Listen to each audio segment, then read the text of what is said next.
Workout മാത്രം ചെയ്താൽ transformation complete ആവുമെന്ന് ചിലരെങ്കിലും കരുതുന്നുണ്ടായിരിക്കും അല്ലേ. പക്ഷേ റിയാലിറ്റി എന്താണെന്ന് വെച്ചാൽ ഡയറ്റാണ് അതിൽ ഏറ്റവും വലിയ റോൾ പ്ലേ ചെയ്യുന്നത്.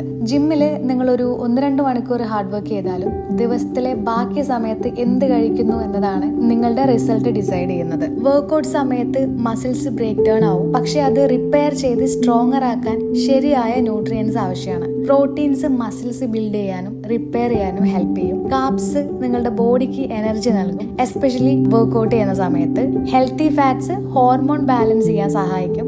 ഇതെല്ലാം ബാലൻസ് ആയി കിട്ടുമ്പോഴാണ് ബോഡി പ്രോപ്പറായി റെസ്പോണ്ട് ചെയ്യുന്നത്. ചില ആൾക്കാർ പെട്ടെന്നൊരു റിസൾട്ട് ഉണ്ടാകാൻ വേണ്ടിയിട്ട് ക്രാഷ് ഡയറ്റ് ഫോളോ ചെയ്യാറുണ്ട്. അതായത് less food is equal to fast result. പക്ഷെ ഇത് ലോങ് ടേമിലേക്ക് സസ്റ്റൈനബിൾ അല്ല. എനർജി കുറയും, വീക്ക്നെസ് ഫീൽ ചെയ്യും, പിന്നെ വർക്കൗട്ട് ചെയ്യുമ്പോൾ പെർഫോമൻസ് ഡൗൺ ആവും, മോട്ടിവേഷൻ കുറയും, അങ്ങനെ പല പ്രശ്നങ്ങളും ഉണ്ടാവും. സമയമില്ലാത്ത കാരണം ബാക്കി നമുക്ക് നാളെ പറയാട്ടോ. അപ്പോൾ ഓക്കെ, ടാറ്റാ.